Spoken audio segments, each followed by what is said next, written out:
pop art nails. You have been seeing them all over Instagram, Facebook, TikTok, YouTube, all over the place. And now we're going to try them today. I went on Pinterest to see exactly, what I could find, see if there were any that I wanted to do. And I'll be honest, I really did not know if I was going to like this look. I decided to try them. I really didn't know what I was going to do. And then one of my friends was telling me, oh, you should do it in pink. So I decided to do it in pink and do a pink gradient with them. Now, I'm just showing you real quick how my jelly tips look underneath. I messed up my thumb really badly. I have a ton of air bubbles, but you know what? I just decided to go with it because sometimes you don't apply your nails that great. And for somebody like me who changes their nails a lot, I'll leave these on for a few days and then take them off and redo them. For some reason, my thumb just was not behaving whatsoever.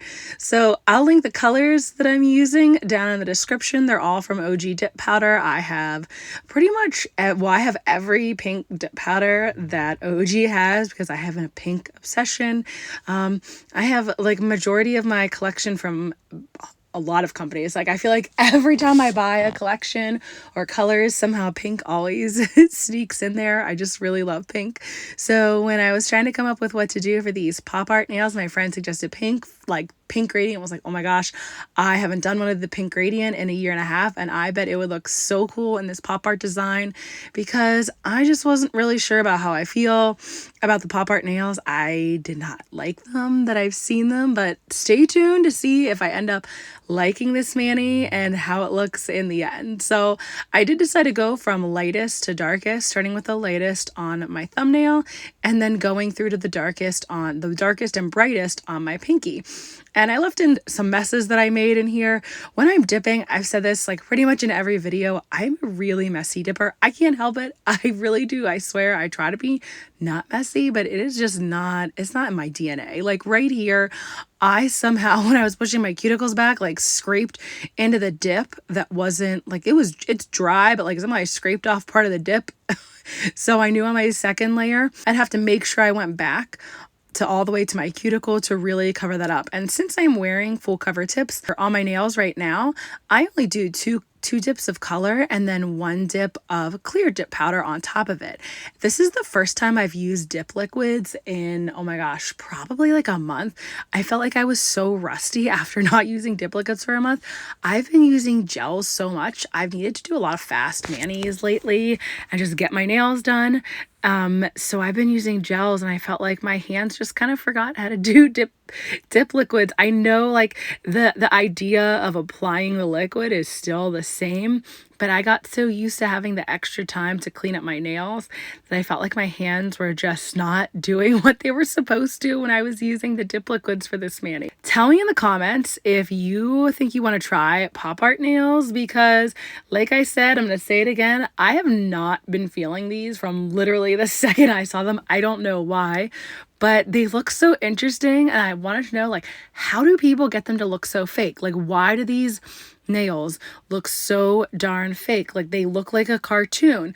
That is why I had to try them. I needed to see for myself, is the hype worth it? Are these nails any good? How do they look? So I kept going with my gradient and I was loving the gradient nails. I was actually, when I got done with all the gradient, I was kind of sad to have to cover them up because all these pinks are such gorgeous colors. I'm ending here with a super bright pink called Fet-Bot. And it was really nice to actually get to reuse some of my pink colors since I have probably at this point 900, 1,000 dip powders. I tend to not always get to use colors as much as I would like.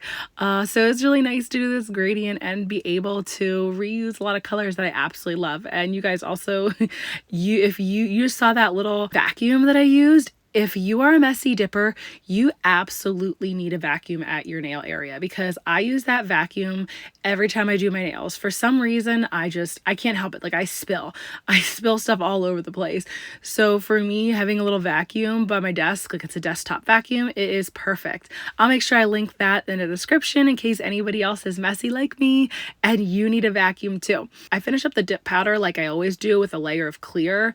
I just feel like when I go to buff and file, it really protects the color or it protects the glitter, whatever I'm doing. And At first, when I was doing these, I thought I wanted to do them matte. So I wanted to make sure that I really had a good layer of clear over top of my nails that I could buff and buff and buff, and it really wouldn't mess with any of the beautiful color. So I went to town on the buffing. Like, I buffed more than I ever do.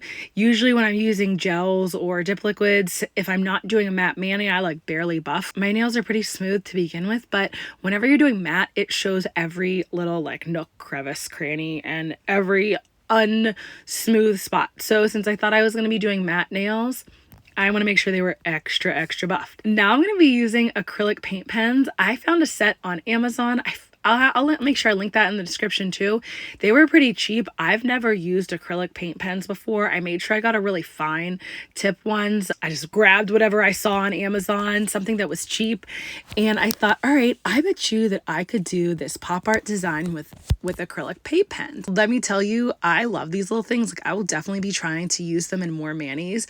But my hand's not super steady, and I'm used to working with, I started getting used to a long gel brush, a gel nail art brush. So I've been doing much better with the long gel nail art brushes, and I wasn't that great with the paint pens. But you know what, because it's like kind of like a funky art looking design, the pop art nails, these pens work great. Your nails do not have to, like, the lines of the black and white colors do not have to be perfect. Now, one thing that I tried doing that I will not recommend doing, do not try to use acetone on the acrylic. It will just make it spread all over your skin. Like, I don't know what I was thinking, because it's just acrylic paint. When I showered the next day, anything that hadn't come off with just washing my hands throughout the rest of the day, it came off in the shower. So if you use acrylic paint pens, don't worry if you get some on your skin. It will come off really fast.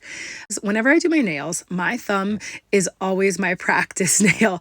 I'll be honest, I rarely practice on a swatch. I just, I just go for it, and I figure I'll practice with my thumb. And if my thumb doesn't look that good, kind of like hide it in the pictures. So my thumb is where I figured out like what design I was going to do.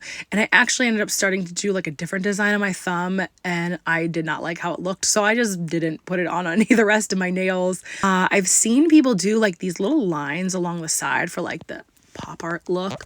So I thought, okay, if I can do black, like I did like this. I liked how the black looked around, like looked on the edges of all the nail to like really give it a pop. So I wanted to do that part of the pop art design. And then I liked the black. I mean, I love pretty much anything black and white, so that seemed really perfect. And I knew with these pinks it would really pop well. And as I'm looking at my nails, I'm thinking, oh my gosh, like, how am I gonna do this on all of them? Like, it didn't take me long, but it felt like it was taking really long, because any kind of nail art that I do just takes me way too long. Now, one thing that you do want to know with these acrylic paint pens is that you have to really shake them. Anytime the paint doesn't come out, you have to start shaking them again. But don't like be crazy like I did. There was a couple times where like I overshook them, and then way too much acrylic came out, and you can see on my middle finger there's like a glob in the corner near my cuticle, because I did not realize how fast the paint would come out after you shook it a bunch. So don't do that. Don't do what I did. Be a lot more gentle. And I think I did it a little bit on my ring finger as well. I kept doing it with the white. I feel like I did it with the white more than the black. And one of the things I actually really liked about this pop art design was that you could just freehand it, and it could look a little bit, I don't like want to say messy, but basically messy. It can look not perfect, a little bit messy, and it actually ends up looking really cool. Like, spoiler alert, hate to even admit this, because I thought that I didn't like this look, but I actually really like how the pop art nails look on my nails. I used a bunch of peel base, and I'm on day 2 of them as I'm recording this, day 3. And I'm really hoping that they don't come off yet. I'm not ready to give them up. Like, I really like them. So I'm hoping my peel base holds out like a couple more days so I can keep them on for like a week. So after the acrylic paint dries, this is what I want to say first. After the acrylic paint dries, you have to let it completely dry before you try to top it with a gel base. If you try to go in when the acrylic paint's not dry, dry with the gel base, you are going to smear all your paint, and I did not want to do that. So I waited a couple minutes till it dried, and these markers actually dried like super fast. I was really surprised. Here I was doing a layer of gel base, and you really want to make sure you float it over your nail before you fully cure it so it won't smear. I decided after I saw how much I liked how shiny they were with just the gel base, I decided to go with the gel top, just this regular shiny gel top instead of the matte gel top, because the look was just so cool and so like crazy cartoonish. Like, look at this, you guys. How are these real nails? Why do they look like cartoons? I cannot figure out. Drop a comment and let me know if you want to try this design. If this design looked like too much work for you, check out this next Easy Mani on how to use chromes. Thanks for joining me today, nail crew.